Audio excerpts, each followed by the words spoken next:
to the Broken Jars Broadcasting Network, home of the Dresden Files podcast, 42 Entertainment, and many others.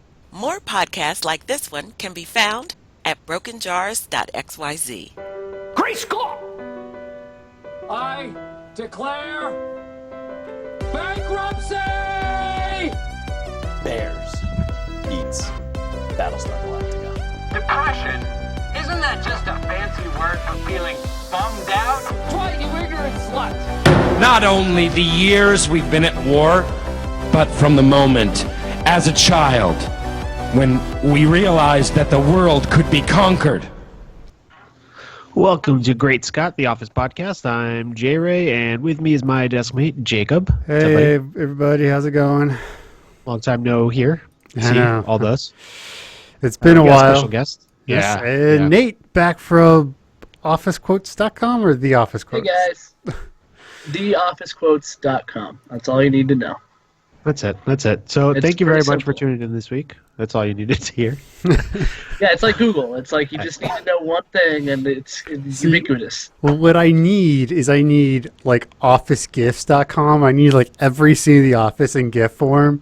Yeah. Because- Well, there's some great Tumblr accounts. that There do that. are. It's just finding them when I need them. Yeah. Because me and a friend of mine, we're both, obviously I'm a huge in Office, but he's really big in The Office too. And like we'll be talking like IMing during the workday, and he'll say something and like I have this perfect Office like GIF I need to like Yeah. give to him, but sometimes it's so hard to find. GIFs are the greatest way to communicate references online. Like Yes. the way we do it in conversation, like in real life, how it's just easy to throw it out there, but you'll never have the visual to go with it. So online, it's cool to have the repeating images to throw But out. there have been a few times where I couldn't find the GIF, so I just found the Yeah. quote on your website Yeah. and just like screenshot it and send it to him. Yeah, or find it on YouTube or something and just screenshot Yeah, that. but and there's try your best. It's like the YouTube, man, like the Office stuff on YouTube can be pretty crappy quality. Yeah, most often it's like had to be reversed or something, or slowed down to mess with the copyright stuff. Yeah, I watch a lot of Impractical Jokers that way on Yeah. YouTube. And Yeah. yeah, exactly. It's like slowed down so everybody sounds like some type of weird Darth Vader impersonator. A little bit, yeah. Yeah. Well, we are a member of the Broken Jars Broadcasting Network, so make sure to visit Broken Jars at XYZ for all of our other shows. And just as a reminder, it's been so long since we've done a show, and then maybe longer since we've mentioned it, but we are happily accepting anybody's submissions for, edits and updates to the intro of our little show here. We do have a schedule available to view. And you could do something clip specific to those episodes, or you could just do whatever you want that you think is funny. So submit them to us at, I don't know our email, Jacob. BrokenJarsBroadcasting@gmail.com. That's Pretty what You he need simple. more said. incentive to do this. Think of it as like when Michael wanted to make the commercial for Dunder Mifflin. And they came in and they're like, it just needs to be real simple. You just got to wave at the camera. And he's like, no, I need it to be synonymous with what this company is and how I feel about my family. That's That exactly could be right. your intro. Yes. Just over the top. It's like 5 minutes long. And there's just everything ever in it. And there's some like weird story arc. Hey, if people just want to like make a giant one that we can just kind of cut up, that'd be fantastic Yeah. too. Yeah. Yeah. So Someone's gonna send us an hour and a half one. It's gonna be like every cold open. that's okay. That'd be a pretty easy episode for us to record. We just kind of sit there staring at each other. Yeah. Anyways, Also, a little behind the scenes for the listeners. Sorry, but so we sit here. Jacob plays the tune and it goes live, and it's live to tape, so it's nice that we don't have to do a lot of post editing or what have you. But and not to criticize Jacob, but his countdowns are always off. He's like 3, 2, 1. It's almost like what's the point of counting to begin with? But, It's true, but some visual reference to get you. I'm not trying to No. like be perfect. It's like so your interest coming up. no, it's true. Yeah, no, it does help because otherwise Well, I'm just Jacob, kind of are you tuned a out. musician at all? Like, do you No. Oh, count God, no. or anything? Okay, well, there you go. Some people just have that ear for rhythm or tempo or whatever, and some people don't. Yeah, no. I was given many gifts, but music was not one of them. Yeah. Some Sadly. people do, some don't. But anyway, we're here to talk about The Office, and we're getting back to it. And we have a great chunk of episodes. We have Back from Vacation, Traveling Salesman, The Return, and Ben Franklin to go over today. Some heavy hitter writers and directors. Some great episodes in general. Yeah, I'm excited. Sorry, I'm fiddling, and I shouldn't be fiddling. It's like a roof. Okay. All right, so Back from Vacation has got a pretty hilarious cold open where they're having the meeting without Michael, because Michael is in Jamaica with somebody from the last episode. We saw him. He was like, "You really want to go?" And we assume the other person is saying yes, they want to go. Because he bought him to go with Carol, the realtor. Yeah. What was her name again? Carol Carol, Stills. Steve Carell's real life Yes, wife. his actual wife. Yeah. Um, That's pretty cool. Yeah, it's that little bit is kind of great too, because I mean, so rarely do we see people work in the show. So to have legitimate, so to be in the conference room having an actual meeting that has to do with making money and all that kind of stuff, but it is quickly derailed by Jim taking an opportunity to prank Dwight. Because it starts very not out of character for Jim, but it's weird to see Jim like having to do the actual being the boss functions. Yeah. And then Dwight puts the tape recorder down on the table, and they start going with it. It's great. They name drop Jim Carrey. Like, who is it, Phyllis? Like, oh my God, Jim Carrey just walked into the office, get an autograph for Michael. And it's so funny because I wonder, like, because Jim Carrey comes in after Steve Carell leaves. In that episode, where they're trying to find the boss. He's got to making sure that they know he's going to the Finger Lakes. Yeah, he's got to be back at the Finger Lakes. Like that's People get lost in the Finger Lakes. So I was wondering, if that was like a callback to that, or if that was just a random casting that like Jim Carrey was like, hell yeah, I'd like to be in the office for 5 minutes. Yeah, but it's also one of those things. By the time that stuff came around, The Office was a pretty big deal by then. Yeah, 7 seasons in already. Yeah. And just something we have to remember is they're fans of stuff too. It's something we don't think about with a lot of actors, but like, although there was no way that Jim Carrey ever would have gotten that job. Like, you think that Jim Carrey could have held not that he couldn't have done it, but like, you think Jim Carrey, of all people, a famous movie star, would want to go do TV for a while and be like the new Steve Carell? You think that ever would have happened? It would have happened now. I mean, because like, De Niro's getting paid like $1 million an episode for Amazon or something. Yeah. Yeah. No, I can The Office always did try to be that like real cheap show, cheap feel. So I don't know if they really did go over the top with their budgets or anything. But that'd be interesting if they got a big star. So I mean, they got a big star just to be a cameo, but to be like a regular. I don't know. I guess Will Ferrell. Will Ferrell was a pretty big star, but he only did like 4 episodes. I mean, if you want to talk about. Idris Elba was on there for a stretch. Idris Elba, that was before he got huge. He wasn't that big yet, though. Like that was before Pacific Rim, before Thor, I think too. Well, I mean, he was nobody in Thor, to be fair. But he had a small bit in Thor, but also Robert California. James yeah. I mean, that's he was. He was in Stargate back in the day, and I mean, So as far as TV goes, he was more of a movie guy. And he hadn't really done it because that was also before Blacklist too. Yes, like Blacklist was like the renaissance of James. I never watched it, but I just remembered like when Blacklist was really hitting it big, and everybody was like, "James Spader is back! James Spader is back!" Like, oh, I didn't know he was gone. But cool. I would highly recommend people watch Blacklist. It's one of those things. It was like, hey, like it was the first season was on Netflix. You're like, hey, this is supposed to be good. Click on it. Yeah. 8 episodes later, it's like 2 a.m. Me and my wife, like, oh God, we gotta go to work in the morning. Yeah. One more episode. Anyway, so Jim starts screwing with Dwight by saying crazy stuff into the tape recorder about how he is completely naked and he's got an animal Muppet Babies tattoo. Mm-hmm. And he just keeps going. And Andy's like, I am now cutting Phyllis's head off with a chainsaw. Yeah, everybody's participating in their own ways. Like Phyllis is really cute about it. She tries. Stanley is just ignoring it. He's just probably doing his Sudoku puzzle or something. And then they go to Andy, and classic Andy at this point, at least season 3 Andy, who has to top everybody's joke while also being a participant. He just needs to be. He's kind of like young Michael in that sense, where he just has to be involved and be the funniest person there. Right. So it's just nice too that he doesn't know like the point of the whole gag.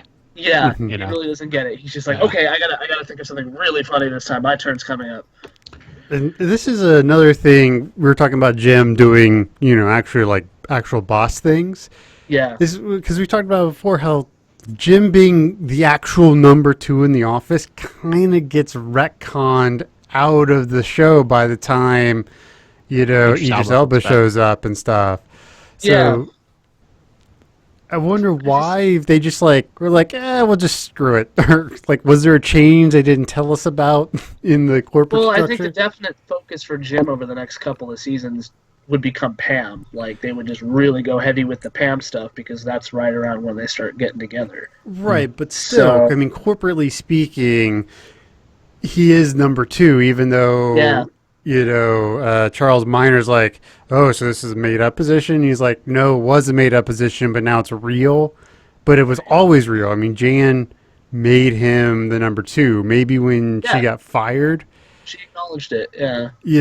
So I don't know. It's one of those things we talked about before, but it's an interesting retcon how it just, goes away. And since then, they had Ryan in charge over there. Mm-hmm. David Wallace was starting to go crazy, I guess, by that point. I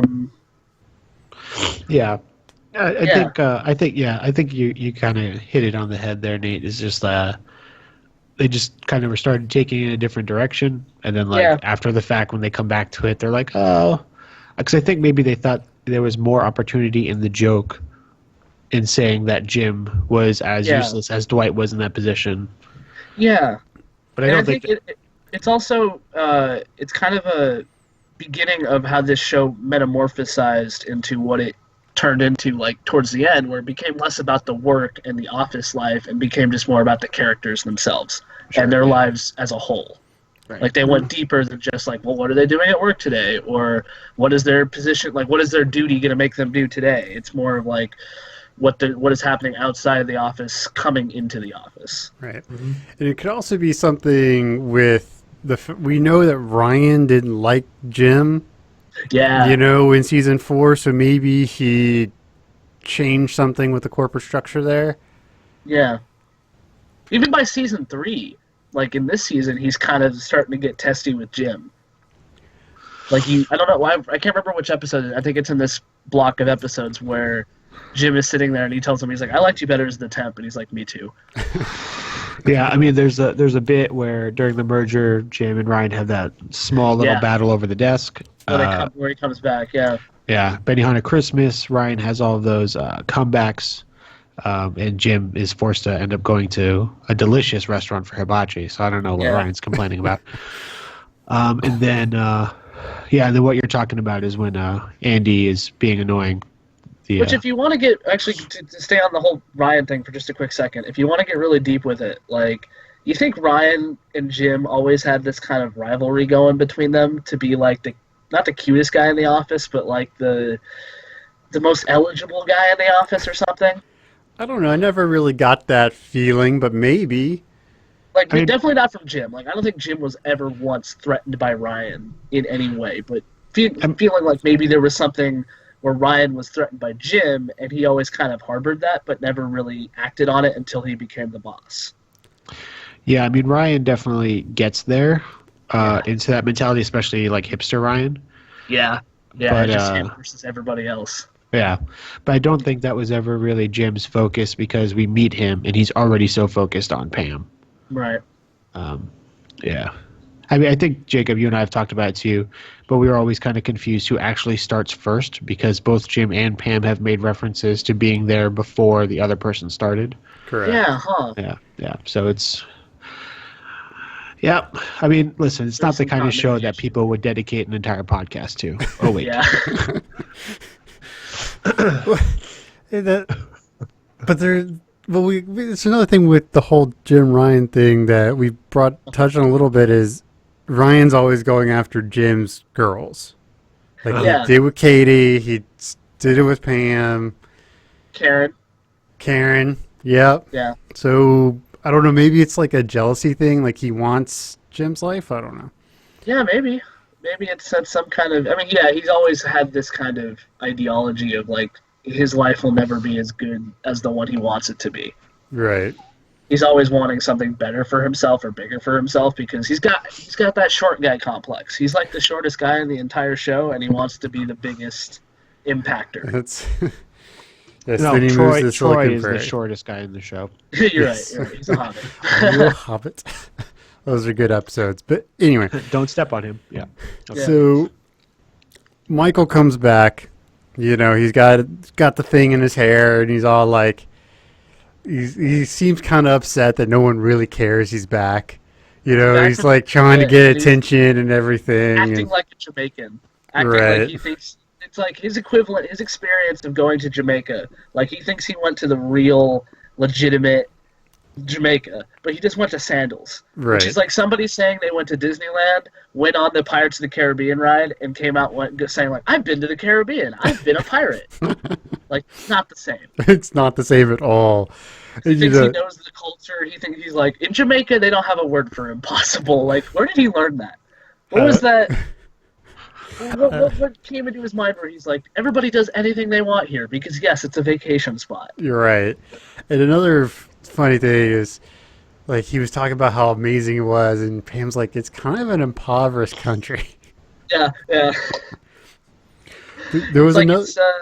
it's in the where's Jamaica? It's its own island in the Caribbean, right? It's technically Caribbean. Yes. Yeah. Okay. Yeah. That's definitely. I mean, I've always not like assumed it was impoverished. It does always have that kind of it's okay kind of vibe there, or at least it's presented that way. But yeah, I guess technically it is a third world country, maybe, Yeah. or at least whatever a second world country could be, maybe. 2.5. I don't know. Yeah, somewhere on that scale. I don't know what the spectrum is for poverty in the world. I am not an economist. But there was another great throwaway line from Pam, and she was like, "Hannah quit while you were gone. You might have to be deposed." Yeah. we, Yeah. we never comes back, but Pops up. It's one of those good little jokes in the office where it hints at the outside, not the outside world, but like the larger scheme of things, the ramifications of Michael's actions, but they never come to fruition. Yeah. Yeah, we see a little bit of that too in one of the episodes where Jim's in Stanford because Yeah. Mr. Brown is there doing another diversity training. Yeah. That's great. you know everyone in that company knows who Michael Scott is because of how much yeah. training Just through and crap they have anecdotes to or do. through rumor or gossip, yeah, everybody's aware. Yeah, I mean, not to get too far away from everything, but we've already done that, so it's too late. There's that one bit later on where Karen's in charge of Utica, and they think she's trying to poach Stanley, so he calls, and like you said, he's already got a reputation of like, then everybody from Stanford like quit immediately. Yeah. Well, doesn't he also bring up him hitting Meredith? Oh, I think so. Yeah. Yeah, it's like, Did you weren't hit you that hit lady the with the guy car? who hit the employee with your car? Yeah.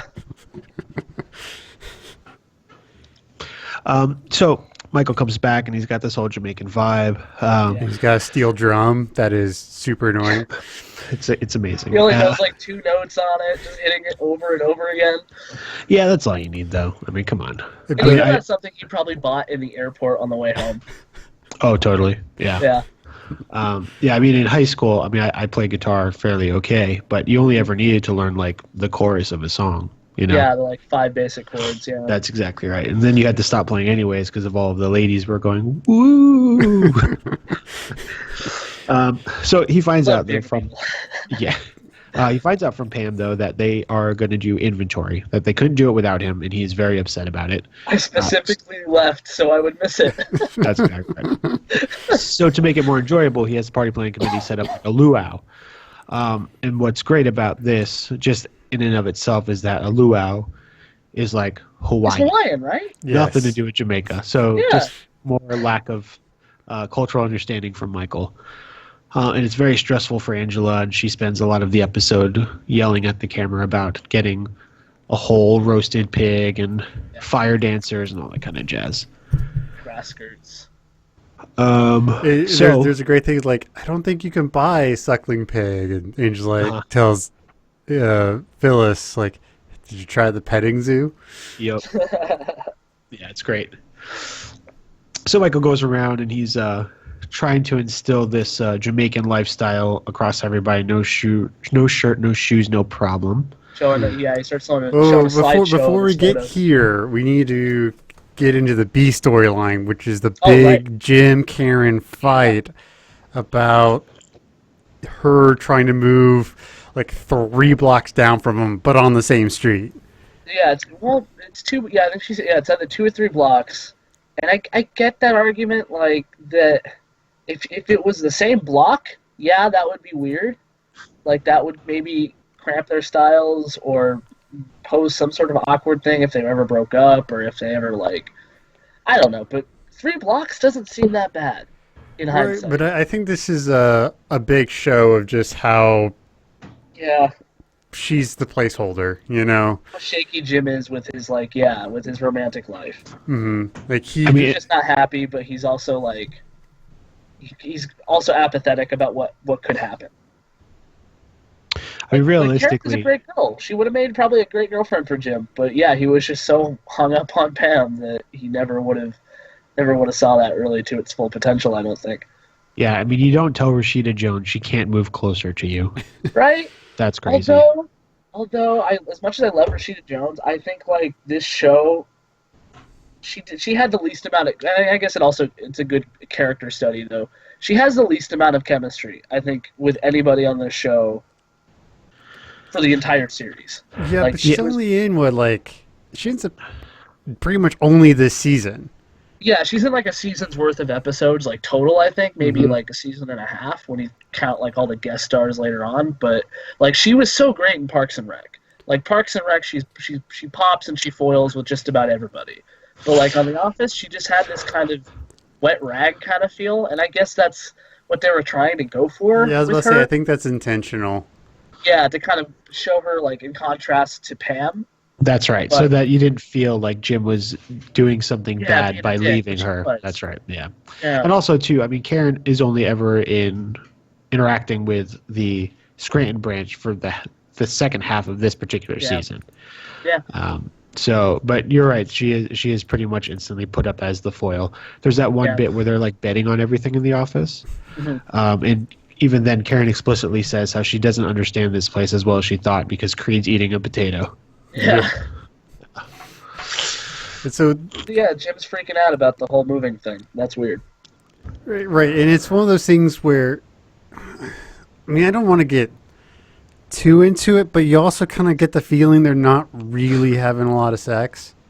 I mean, that's just how it is. Because if you're really hooking up a lot, you're 3 blocks. Awesome. You know? Yeah. You know, so I can sleep tonight at your house. You can sleep tonight at mine. Totally, yeah. Right, and there's the Bears beats Battlestar episode. Yeah. At the end, Dwight comes in and he's like, hey, Karen, I'm your boyfriend, Jim. He's like, you want to have some intercourse tonight? And Jim's like, do you? She's like, no.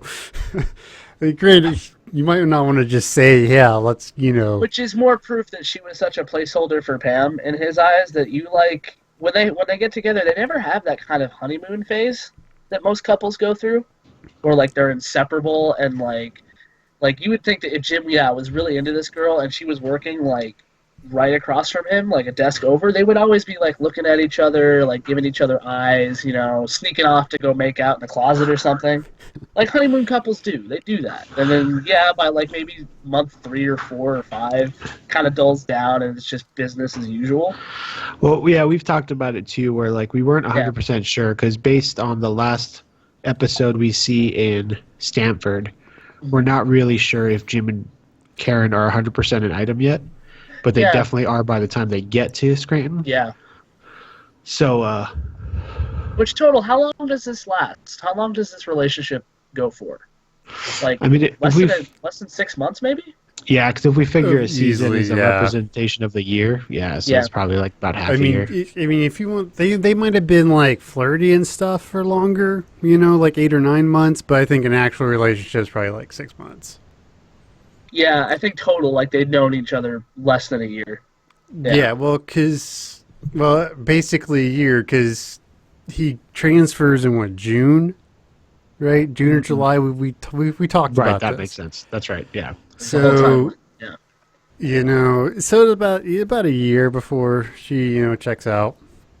Okay. Well, and I think too, though, it's like interesting because like 6 months sounds short, but realistically, like in terms of like adults who are having a relationship where you're thinking about cohabitating and all that kind of Right. stuff, and like big picture stuff is kind of on the horizon a lot quicker than So I think 6 months though sounds short. Obviously, the conversations that they've had in terms of like their long-term commitment to each other probably varied quite a lot. Yeah, and the only times that Jim ever made like big adult leaps like that was when he was with Pam. Because he was happy to be with Pam, like buying a house or getting an engagement ring or wanting promotions so that he could, afford a wedding. Like, Right. yeah, those are some pretty adult things that Jim, would probably avoid with anybody else. Right. So this is another interesting thing to bring up. So if we're saying they've been like the job, season finale, they're together about 6 months. Mm-hmm. It actually makes a lot more sense as to why he kind of bailed, because that's the point in a relationship where you kind of start thinking about, well, is this more than just us, a fling? Yeah. Is it, something we actually want to keep going? Because once you start Right. getting into that 9 months, a year, I mean, that's a big time commitment, so Yeah. at least And for you want to me, know that's, where you stand. You want to Yeah. know where what's down the road. You want some kind of feeling of that. Yeah. yeah. Okay, so well, to get us back on track, so Michael Okay. Michael calls in a conference room meeting to show his slides off, and Jim sits down, and Karen sits like on the far side of the room from him, is like super pissed off. Yeah. Like if looks could kill, he would have just melted right there. Yeah. And And this then Michael is is showing the slideshow on the TV of all things. Like, I guess Office Culture hadn't gotten to like projections yet by that point, because he's showing photos on a DVD slide, I think. Michael did it just because he thought it was cool. Like, oh, look what I can Yeah. do with my computer because I'm also awesome at Photoshop. And then we find out, and it was a kind of a big, because I remember watching this when it happened. It's a really big deal when you see Jan, like, oh my God, it's Jan. Like you had, Yeah. like you might have had an idea, but then all of a sudden it's like, holy shit, it's Jan. Yeah. Yeah, I got to say, I didn't like I wasn't looking for it at all. Like that line where he says at the end of last episode feels like whatever to me, and I don't know why, but the first time I had watched it, I didn't really think I wouldn't care. I wasn't like, ooh, big mystery. Yeah. And then he comes back, and I see this picture, and Pam says, "Oh my God, it's Jan," and I'm like, I don't it's know her. why. There's a big disconnect. I was like, who the hell's Jan? Really? Yeah, I don't know. It just didn't hit me. I was like, that boat sailed. Whatever. It's over. Yeah, I guess at that point, yeah, because like Jan lasts for at least 5 seasons worth of Jan, where she's like regularly like popping in and out. Like, Yeah. because like by season 6, 7, and 8 and 9, she's kind of like she's not there at all, or she's there for like one episode a season max as like a big guest star. Right. But yeah, by season 5, she's no longer like a regular thing in this kind of universe. No, like she's not like a force that pops in and out like Kramer or I don't know any other equivalent to that. For the first half or so of season 5, Yeah. I After don't think. Holly, once the Holly thing kind of Well, passes. because you got to remember, the end of season 4 is when we find out she's pregnant. Right. So there is that whole sort of arc in season 5 that lasts. I mean, it ends before Michael Scott Paper Company. So He's living on his own. Yeah. So it looks like probably the first 4 to 6 episodes, depending. That makes sense. Yeah. Um, Yeah, that's right when like Holly comes and goes. And, Right. By there. Yeah, that makes sense. Well, I think my point is that like it's I guess it's easy to assume or not assume if you're watching it like watching the show at that point in time that yeah, Pam or not Pam, Jan is kind of like yeah, she's been wrapped up, she's not coming back. Because like if like in hindsight now looking at Jan, like yeah, of course it's Jan because Jan is this. I mean, I was gonna wait until we got to the later part of this episode to talk about Jan, but we'll get to it later. But Jan is like a really crazy character. And the effect that she has on a lot of characters in this show is very impactful. Yes. Yeah. Well, this is one of those things that, I mean, it sets up the next 2.5 seasons. Yeah, because really it's a does. big factor for the rest of this episode. Yeah. Or no, so this season, all of season 4 and into season 5. Yeah, that Yeah. arc. This is that beginning of the real heavy Jan and Michael arc. Right. Which is a huge one. So. Mm-hmm. And so, So yeah, they noticed Jan on the the television. but no, it's not Jane, it's Ergel Ergo Guru, yeah. That is correct. She's a German woman. a German woman named Ergel. And so that all happens, and then he's talking to Packer, who's the worst. But he, like, Michael cannot keep it in. Like, he wants to tell somebody so bad. You know, I mean, from what we can tell, he went, like, a long time without having sex. So now he's like, ooh, I'm having sex again. Yeah, he paints the day-to-day picture of what it was like with her at Sandals, which I guess is like they would see each other in the morning, like they would have to sleep in the same bed or at least the same room. So they would have to see each other in the morning, but I get that like once they're out the door, Michael goes and does his own thing, like to explore, and Jan does her own thing, and they don't meet until they have to be in the same room again, like at bedtime. And then I guess Jan at that point has gotten herself worked up from the island energy. She has to do somebody. She's in this room with Michael. Who I guess. So she ends up doing Michael at least once on this vacation. Well, see, but I don't know if I agree with that because they're doing their own, like, in the picture, it shows them doing stuff together during the day. Well, I got the impression, though, that, like, because he's, like, in the middle of the photo, he's, like, next to the sign that says no shirt, no shoes, no problem. And she's, like, at least 10 or 15 feet away doing something else. I just got this impression that maybe he followed her around the island, like, and tried to keep up the appearance that, like, yeah, we're a couple together. But I feel like definitely Jan was trying to do her own thing and maybe discover herself there. And Michael was just kind of this tag-along annoyance for her. That's how I pictured it. Well, See, I mean, I guess to touch again, so like as you're saying, it kind of comes up more later on, but she does come at the end of this episode to like kind of reveal feelings that she has. Yeah. So I can see it going the other way too, though. Yeah, fair enough. Yeah. Like maybe they were doing like weird couple stuff, and that's Maybe it started like my vision, and then yeah, definitely by like the end of the vacation, she was starting to like just come to terms with everything. Right. Like she can, like how can you avoid Michael? Like you just can't avoid Michael. He's gonna be there. I've never been to Sandals, but it's only so big. Yeah, right. Unless he did go off the reservation, but I don't think he really did. I doubt he left the Sandals complex or whatever it was. I mean, from what I've read, you don't, like, it's really bad for your health if you do. To go to out Jamaica proper, if you will. Right. So he's like, yeah, you know what? He's like bragging to Packer. He's like, look, I slept with Jane. He's like, no, you didn't. He's like, all right, fine, I'll send you the picture. Sends it to packaging and not Packer. And he's like waiting. He's like, oh, I just got it from somebody else.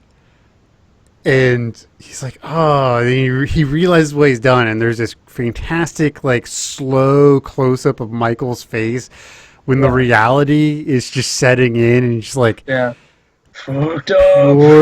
like, it looks like pure fear and, like, existential dread is coming over Michael. It's just perfect. Yeah. And then Daryl plays it off great, right? So they run down there, and then he's like, "Did you see that email?" He's like, "Yeah." He's like, "Did you send it to a bunch of people?" He's like, "Yep." And then, "Did you see my other email about how you should?" And he's like, "Yeah." He's like, "And you sent that to a bunch of people too?" Very busy, Mike. Yeah, just like, and he's just eating wings. He's just sitting there looking at the computer eating lunch. Yep. So that's happening. That's kind of like weighing on his shoulders for the rest of the time or whatever, which is directly clashing with his new Jamaican sensibilities. Yeah, no All right, worries, but you so gotta worry he- about this. Here's a Yeah. question I do have. Maybe it's just because of who Dwight is. So he enlists Dwight to try and mitigate or stop this, whatever, right? Deal with this. Yeah, be the fixer. And, Yeah. you know, we established that Toby's ex-wife sent it to him. How had Dwight not seen this email? You know, he Yeah. had gotten like 1,000 different versions of this thing. Yeah. It became like probably an inter-office chain letter or an inter-corporation chain letter. So yeah, if you want to talk about other branches knowing who Michael Scott is, it's definitely at least beginning here. I mean, wouldn't he have been in that meeting where he was doing the slideshow? Oh, Toby? No, Dwight. Like, how does Dwight just not know what's happening? Oh, he know, but it wasn't the same photo. The photo No. was the one of the photo You're that right. he shows in You're the right. in the Yeah, because it's the room is topless just laying down. Yeah, and yeah, then the room Yeah. and is the right other at the one bar. was topless. Yeah. Okay, you're right. You're right. Okay, All so, right, so yeah. to a note I have that pertains to the Jim Karen thing is I have written down that as of this point they've only been dating a month, Really? like Okay. officially. So that means Yeah. they started really dating in like December. So Like they were Christmas, yeah. together for about 6 months. Okay, gotcha. Okay. Good to know. That seems like a because I was gonna say like we see them through a Christmas episode, we see them through what feels like a summer, kind of like at the end at the beach, that beach games episode. That feels like maybe that's at least like May, maybe. Hmm. Yeah, So- that sounds right. Yeah. So if they started dating, okay, well, let's be a little bit more cut it like maybe it's April. So let's say they started dating around November, October at the most. Let's see, October, November, December, January, February, March, April. So that's already 7 months. So Yeah. maybe it's like February, maybe after Valentine's Day. Yeah, yeah. Is there a that could be. Valentine's Day episode this season? No. I don't think so. Yeah. No. Okay, never mind. Yeah. Well. Okay. Anyway, the point is 6 months sounds right. There you go. I Okay. was getting lost in math, and my brain was like, no, you're doing math. Stop. So, while all this is happening, to go back to the B plot here, Yeah. Karen and Pam do talk a bit now. Or no. First, Jim and Pam talk. talk. That's right. Yeah, because Pam Yeah. knows she could read the back of Jim's head like a book. Yeah. Clearly, there's a problem. Yeah. And so they talk about it, and Which he's so happy about. You can tell he's like, oh my god, yes, I would love to tell you how shitty my girlfriend is. yeah, I mean, I think, and I don't know why, but Jacob, you just radiate like the kind of dude who would sympathize here with Jim in this situation, where you're like, oh yeah, let me divulge a lot of information to this person who I trust, Yeah. even though that relationship is complicated. Right. Well, that's not. I mean, me personally, like that's something I would talk to like maybe like one of my friends about, like one of my really close friends. Like, but I definitely wouldn't talk to another woman about my girlfriend. Oh, okay.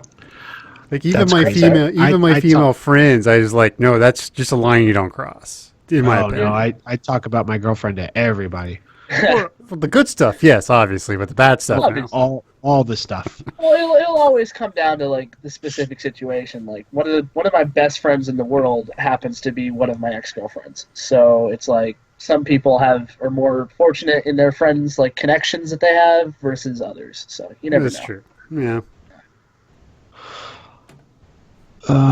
Okay, so that conversation happens. Now Pam knows what the dealio is. Yeah, she's getting the sense that like, oh, not all is well in this thing that I'm jealous of. But she's trying to help. She's like, Yeah. Yeah. He's like, how far must be a good person. how far away does she live now? Like 6 months, like 10 minutes? She's like, She is yeah, I trying to guess hear so. the whole story. Yeah. So here's another question. So how many leases did Karen break in like a year and a half? Because she was in Stanford, she was living at the hotel, she got in this rental house. We assume she gets in the rental house, Right? and then like she leaves again. Yeah. Well, the Stanford thing might be okay because we don't know how long she worked in Stanford. Maybe So maybe the real estate laws in Connecticut are pretty loose. Yeah, like, well, I know my girlfriend and I are going to be moving in together soon, and she specifically negotiated her lease this year to allow for that flexibility. Oh, good. Yeah. So Well, if I'm not saying maybe, it's like she did it badly or didn't have the ability to. I'm just saying Right. that gets expensive breaking leases in the middle of it. Oh Sure. yeah, she went through a lot through this whole transition. She definitely probably had to sacrifice some good apartments, yeah. some good locations. Let's see what else happens here. Da da da. All right, so By now, like the luau's starting to right, happen. yes. Mhm. Now we're in inventory.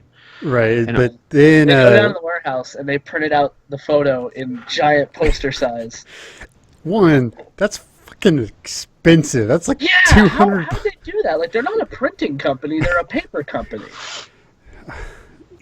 They Like, did probably they have to like go out and do that? yeah, they must have had Dedication. someone on standby because that like you go to like FedEx office, that's going to take them a couple of days. Right. Yeah. That is pretty sketchy how they But got that up. it's hilarious because because Michael like Dwight shows up, he's like, look, it's in the warehouse. So he's like running. Situation. It's yeah. a fantastic scene when they're like all running around and stuff. Uh-huh. But yeah, he's like he gets down there and he opens up. He's like really scared to see this giant thing of Jan. You know, Jan's side boob. It's like Yeah. 8 feet across. And then everyone's like, yeah, Mike, yeah. And he's like, you can tell he just loves it. He's like, yes, I finally did something cool. But then he still knows that he messed up. But yeah, he's like conflicted because he's like, oh my god, yeah, these people, I'm kind of cool now. Yeah.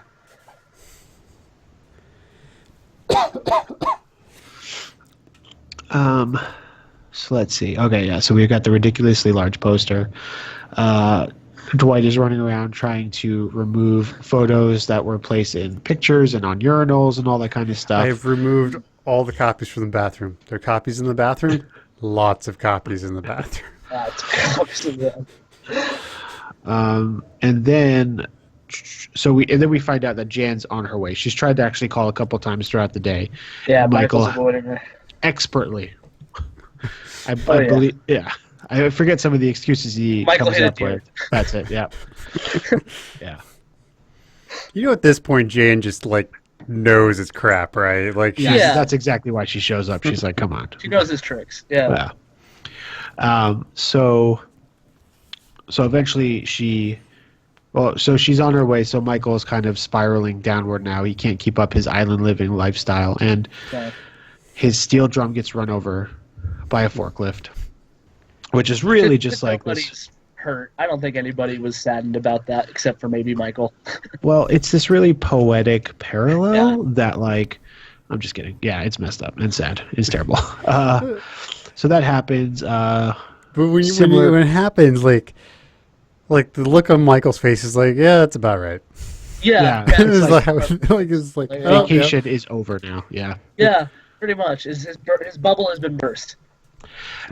Also, while this is happening, it's kind of still part of the B plot. Pam and Roy share some words, and this is kind of, to me, it feels like the beginning of them, kind of rekindling this Yeah. relationship that they used to have. Kind of go. Yeah. Yeah. So that's happening, and that's weird, but that's really setting up, this separation now between Jim and her because she's kind of going toward Roy, and obviously Jim is making more commitments with Karen, Right. and that's happening. And she's getting upset that this is feeling like a definite thing. Yeah. Right. Which ultimately leads to Karen and Jim having a conversation where he gives her the documentation for this place. I don't know why he's got it, Yeah, right? but Like, whatever. left He's a during his creep. lunch break Yeah. to go get the paperwork? I don't know. Yeah. Or he's like rifling through her drawer. Who knows? But that happens. Karen goes to Pam. Big thanks, my homie. Good job. Yeah. And Pam has a really nice scene with Dwight where she is blubbering like a God. baby. One of the most like real, purely emotional, like fantastic moments in that show, maybe in television ever, but just so real and awkward and poignant at the same time. Like Dwight's trying so hard. He takes off his jacket and she looks up at him and he's like, "Are you really doing this?" And he changes his tactic where he's like, "It's hot in here." Ties it around his waist. Yeah, like Dwight tries. He just does try. Like Pam, Jenna She's Fisher. breaking down. She's so upset and she's crying and he doesn't really know what to do. So he's like patting her on the shoulder a little bit, and then he says that immortal line, "You're PMSing pretty hard, huh?" And Jenna Fisher like almost laughs, like just enough to like break her yeah. tension and get through things. But it's like that's the best Dwight is capable of, and it speaks a lot to his character and to Pam's character and to the character of the show. It's just like this. There are really, really human moments in this show, and that was one of them. Yeah. Yeah. Oh, and I think Pam knows too that like this is Dwight being sincere, even though he's being this totally ridiculous man. He's not trying to be an asshat. He just doesn't know any better. Well, and then like his first thing, he walks in and he sees her crying, and he goes, "Who hurt you?" Right. Or like, "Who did it?" Like, and that speaks a lot to him as a protector, as a guy. Like it's pretty noble. Right. Yeah. So that happens, and that's basically wrapping up storyline B. Very emotional. Yes. Lots of things happening. Yeah. And then Jan shows up, and she says, "Michael, can I talk to you?" Now, honestly, I believe we're supposed to have believed that Jan knows about this photo. Well, that's right. She's coming in. Yeah. Right. And the fact that she doesn't, I don't think she knows when she talks to Michael. And actually, I'm kind of confused about this because it seems like she finds out about it during the deposition later, like seasons later.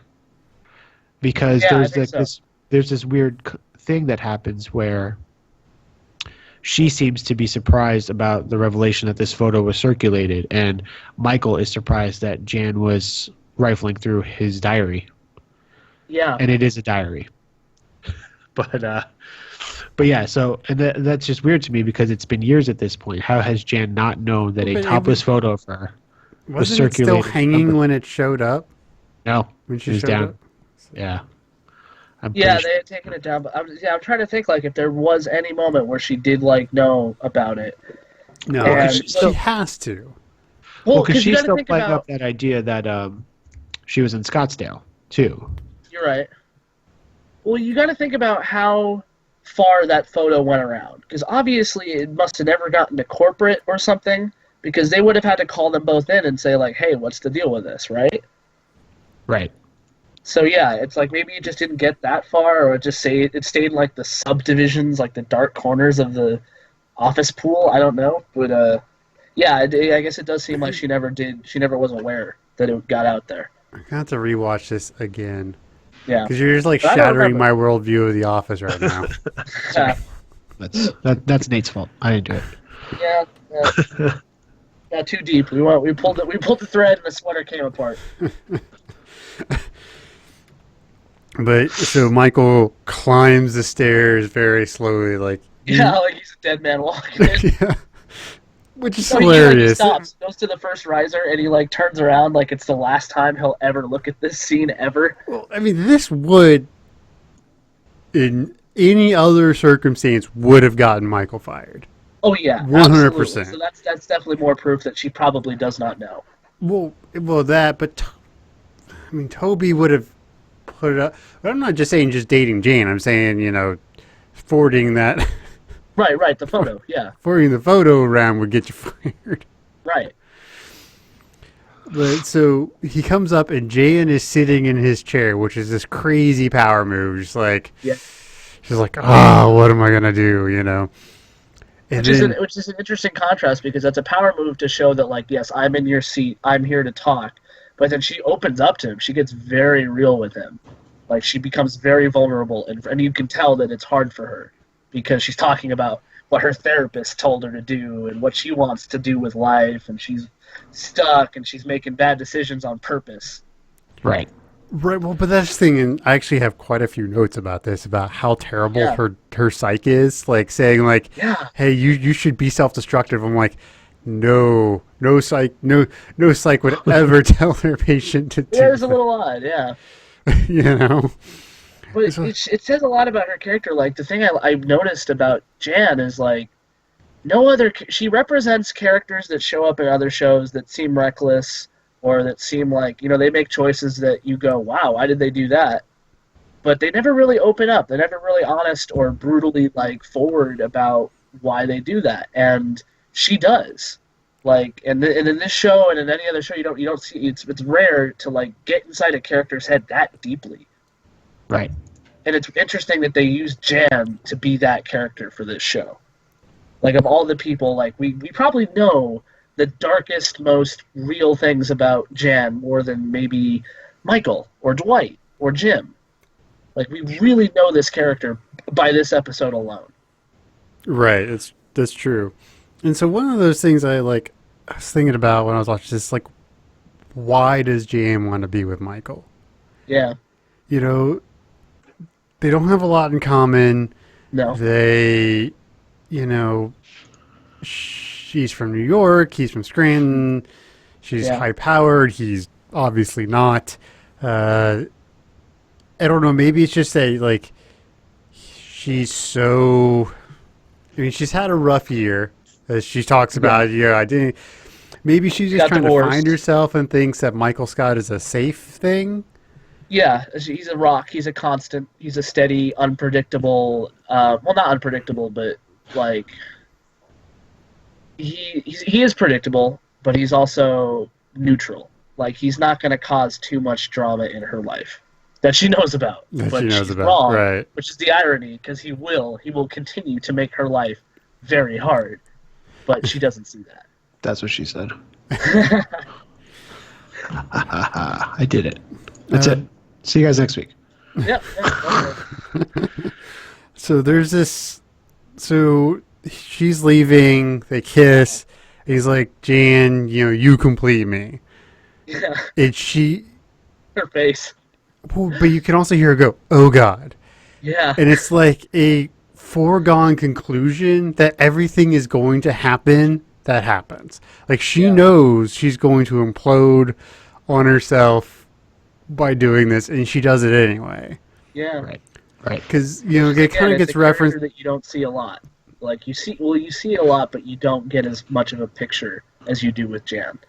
Right, and it's something that's kind of referenced again in Cocktails, where she's like, what happens if I date Michael Scott publicly? Well, happiness, kids, the whole bit.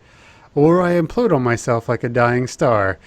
Yeah. Right. And I'm just like, she knows it's coming, Mm-hmm. and wants it anyway, I guess. And Michael doesn't. Michael, he's so desperate for that, like, that bliss of complacency and normalcy and intimacy, where he craves it. He just craves that family life, that feeling of everything is in my power, everything's together, and it's mine.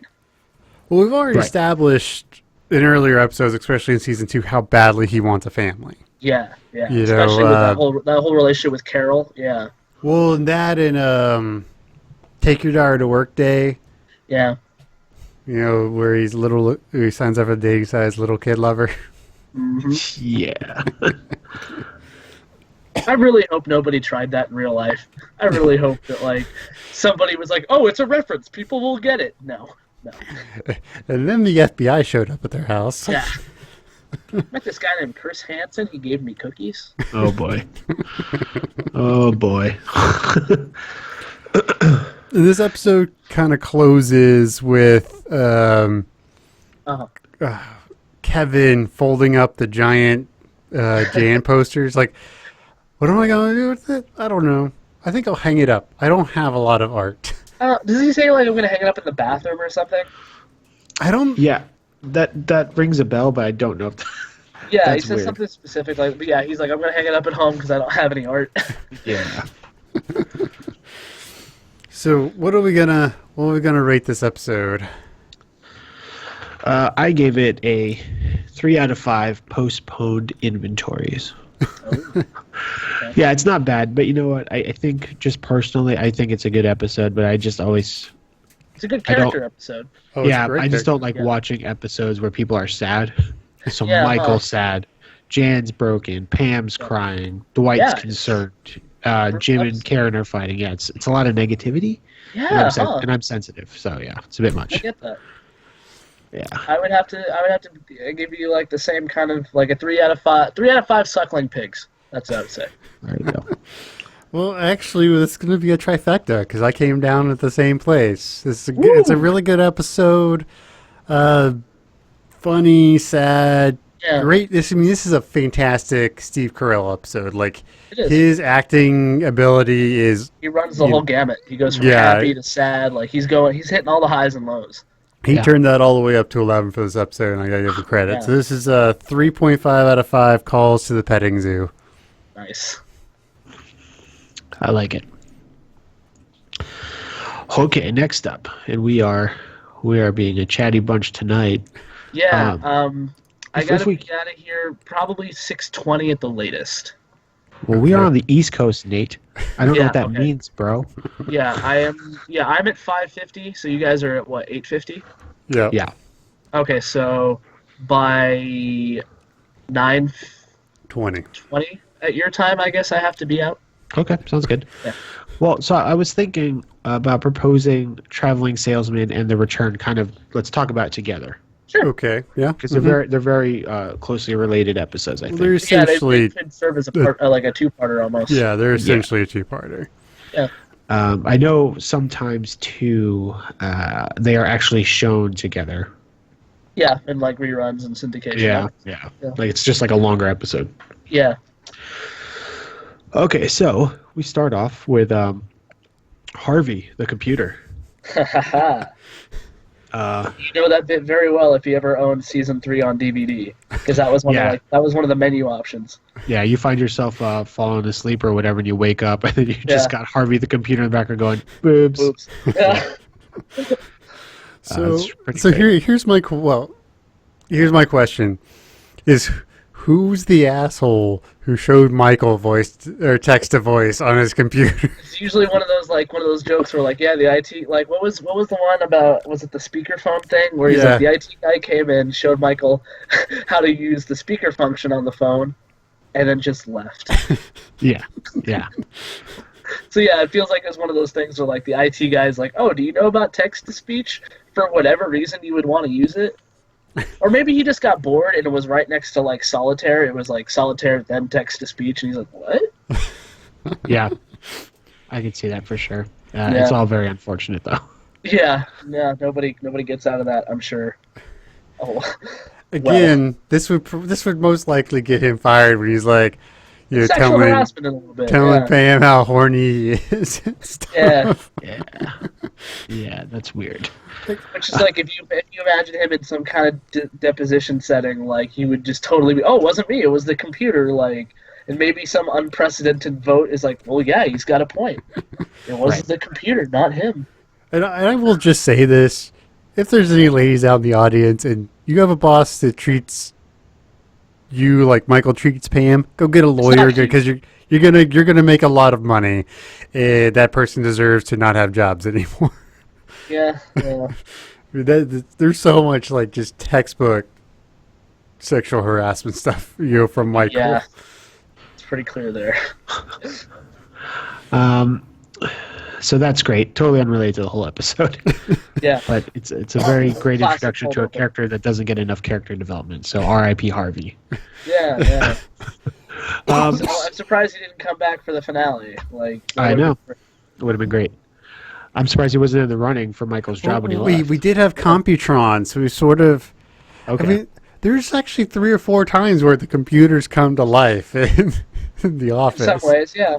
Because there's that one with the with Dunder Mifflin Infinity, where Dwight's trying to beat the computer, and Jim and Pam are pranking him. So there's a Well, it's couple. kind of funny because like you could almost say the computers on that show are kind of a character in themselves because they're usually on like 3 different screensavers.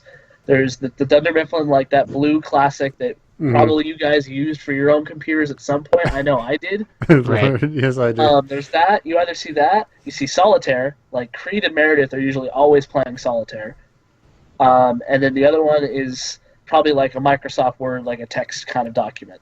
Those are like the three usual faces of the computers in Dunder Mifflin that you see. Or in the back. email. You also see Or email. yeah. So email / like Word document, somebody's typing something up. Yeah.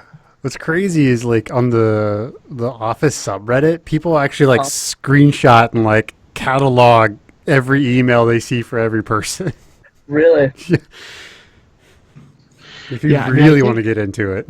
I think it's the it's one of the director's commentaries, but one of the cast members said like they legitimately were playing solitaire or whatever Yeah. for scenes where they were just there, so it just Yeah, they makes have to sense that wait that's what between we see all the takes and time. stuff. Yeah. Yeah, so it's kind of nifty. Yeah. Okay, so that's happening. People are playing solitaire, etc. We find out that Angela is very nervous, and Kevin is revealing to her, or rather to the audience, that there were some reports that corporate just called that they did not receive. Yeah. Angela's looking toward the door. She's super spooked, but she does assure Kevin that they arrived. And after a humorous exchange between the two of them, whatever. But Dwight runs in. They have some weird, cheeky, secret commentary next to Pam at the desk. With the candy bowl. That's right. Revealing that everything's all good, honky-dory. And after Angela's exclamation of relief, she leaves her discarded jelly beans at the desk saying, I don't want these. Then she runs into the room where there is a sales meeting going on, and Dwight is being critiqued as late, because he technically is. That's fine. Someone passed the tardy sauce. Did you hear me, Michael? What is with Andy and fish humor? He just loves to crack fish jokes. Well, he's a big boat man, you know. Yeah, So, you're right. You're right. got He's that nautically nautical thing going. themed throughout. That's good writing, I guess. That's consistent, yeah. Yeah, that's pretty great. So we find out that Michael I guess it was Andy's idea for everybody to pair up and go out on sales calls. Amazing race He style. obviously wanted more time Exactly. with Michael. Yeah. Yeah, it's such a hard arc to get into. Andy has always been such a weird character for this show because you love him or you hate him. And Yeah, this is the phase where you really don't like Andy. Well, Jacob and I don't agree on the Andy stance, I don't think. This Really? is where he's starting to reach peak douchebag Andy. Yeah. Because this episode and the next episode, he's just insufferable. He's at the top of his power. He's just he's insufferable. And then he breaks and punches the hole in the wall.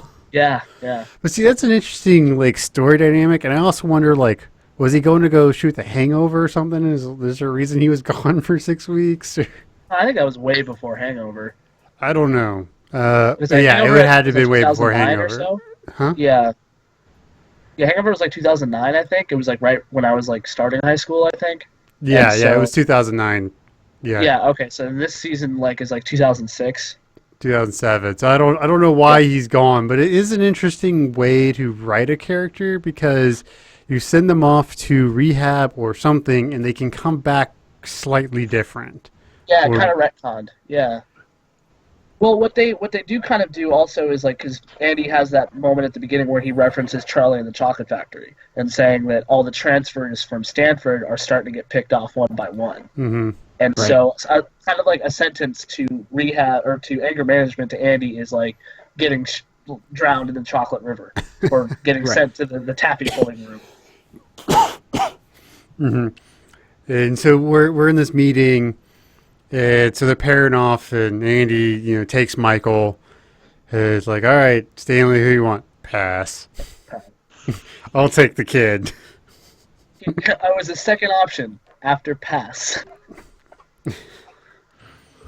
It was Let's see. Karen and Phyllis get paired up, much to Karen's chagrin, because obviously she was getting excited to tag along with Jim, and See that happen, yeah. yeah, and then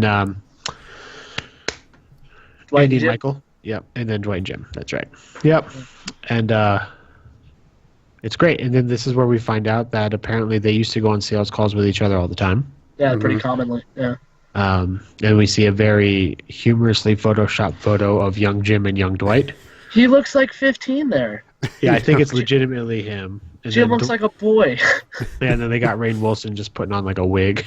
Yeah, like some kind of mullet. Yeah. Yeah. Oh, Dwight has never looked any different. Like, he's looked that way since he was 7. Right. Yeah. He just changed his hairstyle a couple of times. That's just it. Like, everything else is pretty, the shirt, the style, the glasses even, I think, are the same.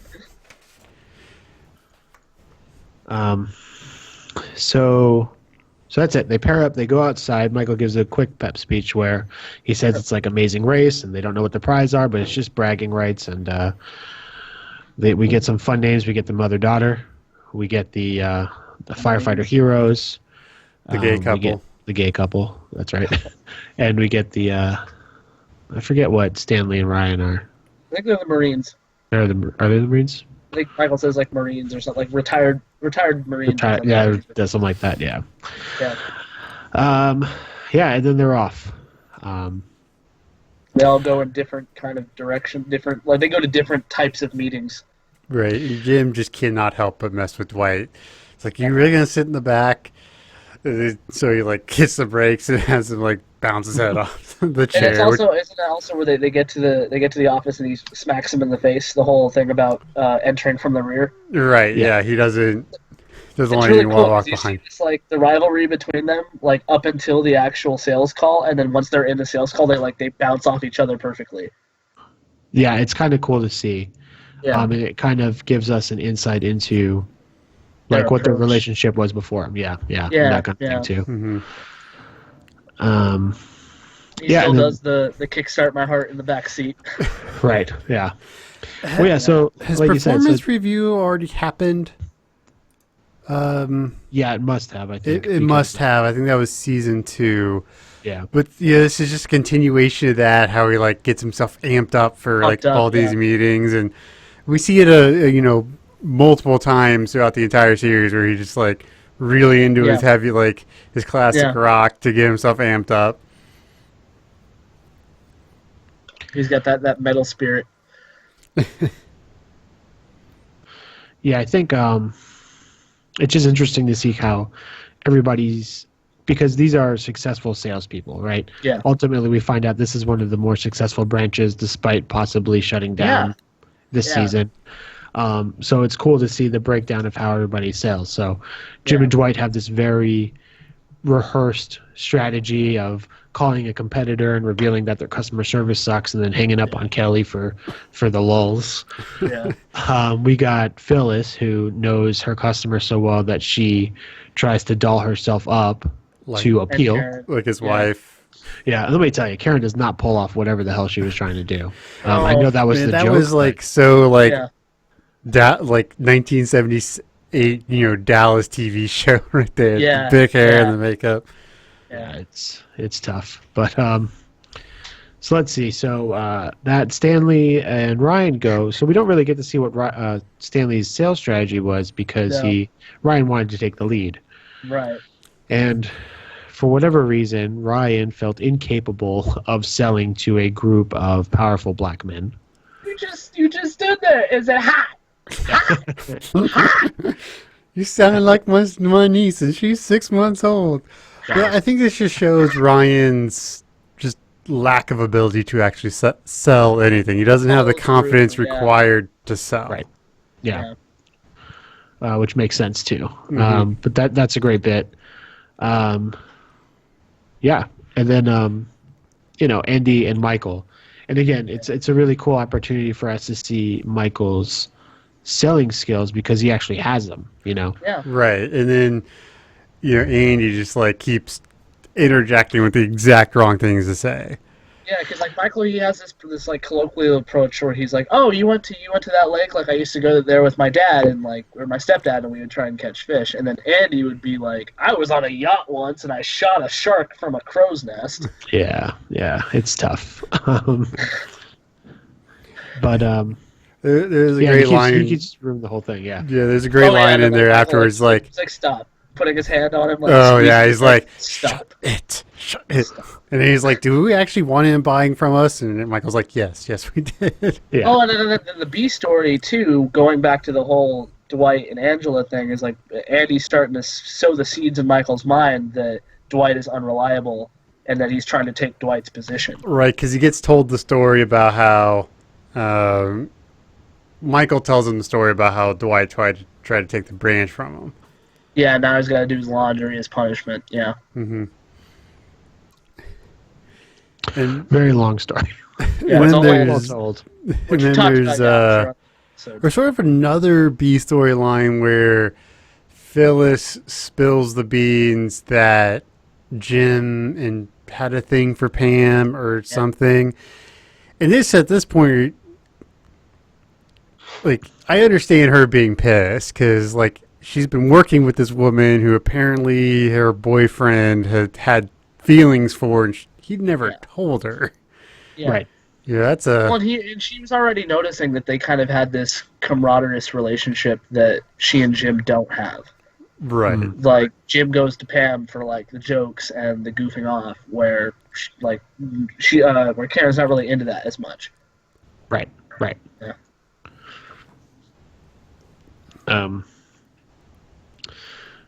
Okay, we've lost track. Where are we? Okay. Well, we were just talking about the whole Jim. Yeah. Now that Karen knows that Jim had a thing for Pam. Right. So They end up having lots of long talks. Yeah. Long talks. At least that's what I Yeah, got. they get really rocky in these sets of episodes. Like, Jim and Karen kind of go up, down, up, down, up, down. yeah, and that's what I mean too. Like this 6-7 month time that they've been together. I mean, I think they have these conversations because they're talking about moving to the city for each other, depending on who gets the job or all that kind of stuff. Because to Making Karen, commitments. like, Yeah. she's not just playing about. Like, she wants to be in a relationship with someone. Right. So these oddities about Jim and such, I think, are red flags to Karen, rightfully so. Yeah. And if anything, even though Karen obviously is like not the one for Jim, and they tried to make the show pretty clear about that stance, you still feel bad for Karen because, I don't know, Jim's still a dick, right? Right. Yeah, he does handle it in some poor ways, and Yeah. whatever makes good drama, I guess. That's right. And then we do also similarly see a scene with Pam and Angela, where Angela tells a very thinly veiled story about a person whose name is Kurt, which is definitely not Dwight's middle name. It's danger. Right, exactly. Going on a trip to corporate to deliver these documents that Angela did forget to give. So Pam has known about them since Jim's party. Right. So that's season 2, right? Mm-hmm. Yeah. Thus far, Jim doesn't know about them yet. No. So this is where we are in like the history of like the Dwight Angela kind of thing. He's technically seen it because he stumbled upon her naked in his room, but she just turned around so quickly that he thought she was a hooker. And listen, I think that's something that a lot of people feel about Angela. Just a hooker. because Jim doesn't know until the negotiation, I believe. Because that's when he, I'm pretty sure that's when that is. Because that's when Roy tries to beat up Jim. And Oh, you're right. That's the beginning of that episode. Yep. right, because cocktails is when they go to the bar. So the beginning of the next episode would be the negotiation. Right, so. because Jim's whole thing on that episode is like to make up to thank Dwight for saving him from Roy, and then when he finds out at the end that they're together, he sees that as his way of repaying Dwight by like not talking about that or whatever. Right. Yeah. So on the way back to the office, though, the thing that happens is Jim and Karen talk, but Andy is continuing to fill Michael with dread. Now that they're back at the office, Andy is able to sneak into Dwight's car and pull the toll receipt. Yeah. So this to me is something that, like, everything we've been told about Dwight so far is that thing would be booby trapped or something. If Right? that's just like, Come on, Dwight. Maybe little he was too just like easy. flustered from having a weird day that he forgot. But it just Yeah. does. Like, this is not the Dwight we've been like like. Andy totally would have gotten a blow dart to the throat or Maybe. something with his bull tranquilizer. Yeah, that was a little bit too easy for him to do that. But he tells Michael, and you got to give it to Andy the way he tells the story, right? Because he just flips it and says, "Oh, didn't you betray Dwight?" Yada yada. Right. And Michael's No, like, "No, you- sir, you are telling it wrong." So then we have this great confrontation where Michael is basically like, "Dwight, what's your game here, buddy?" Yeah. And then we get into like crisis mode where Dwight and Angela are trying to figure out like what's their game plan. Are they going to tell the office about what's happening or whatever? Obviously not knowing that there is a middle ground, which is ultimately the resolution of this story. Yeah, But- like something they yeah. could have easily thought of, but they were so preoccupied with worrying about getting found out that they could have easily just said, like, "Oh yeah, Angela forgot to give these corporates, so I ran over there being a friend or being a good employee, did it for her." Right. right. and, yeah. I guess they were just so flustered that they didn't think about like, Yeah. oh, just say, hey, I forgot. Like Angela asked me to do this because she knew I would or whatever. Right. And they're also pretty wholesome people. Like, they don't like to lie. So, like, the fact that they're already, like, possibly going to get caught in a lie, like, they don't want to make any more. Well, no, the other thing is like kind of what happens with the return is they just had to say exactly what happened and just not give any Yeah. additional detail. Like he could have easily said, "Look, we forgot to turn them in, so I took them to corporate." Done. Yeah. No one else would care, right? Well, again, it's probably just all for drama. You know, again, it's a great. You see the kind of the lowest low where Dwight gets cast out, Andy takes over for a brief second, and that continues that Andy arc. Right. But right. So ultimately, Dwight decides to resign. Yeah. Splits. Has a very heartfelt message where no one quite understands until he clarifies that he is resigning. Yeah. He gives Michael a bunch of garbage from his desk, except for the bobbleheads, which he clumsily grabs. And then that is basically the end of that episode. Yeah. Jump into the next episode, and we meet Dwight going back and forth in between a various amount of job interviews. And it's really great because we've seen Dwight in Dunder Mifflin, right? But it's nice to see how he chooses to represent himself to these other companies. It just makes you think, how the hell did he get the job at Dunder Mifflin in the first place? Yeah, I mean, it was probably the Like, mullet. did Dwight have to interview with Michael, like, from the get-go? Did Michael go, like, yes, this guy's incredible? You know, that's a good question. Yeah, I wonder if it was Michael from the start. I've got the feeling it was Ed Truck Yeah? that hired him. That's the feeling I have. Right on, like, kind of like as he was going out, because Michael would have had to have already been there. He wasn't manager yet. Right. So that True. would be saying that Dwight saw Michael rise to management. Yeah, that's an interesting, because it could be, and Yeah. maybe that could be partially why Dwight's so loyal. is Yeah, because he saw Michael rise up.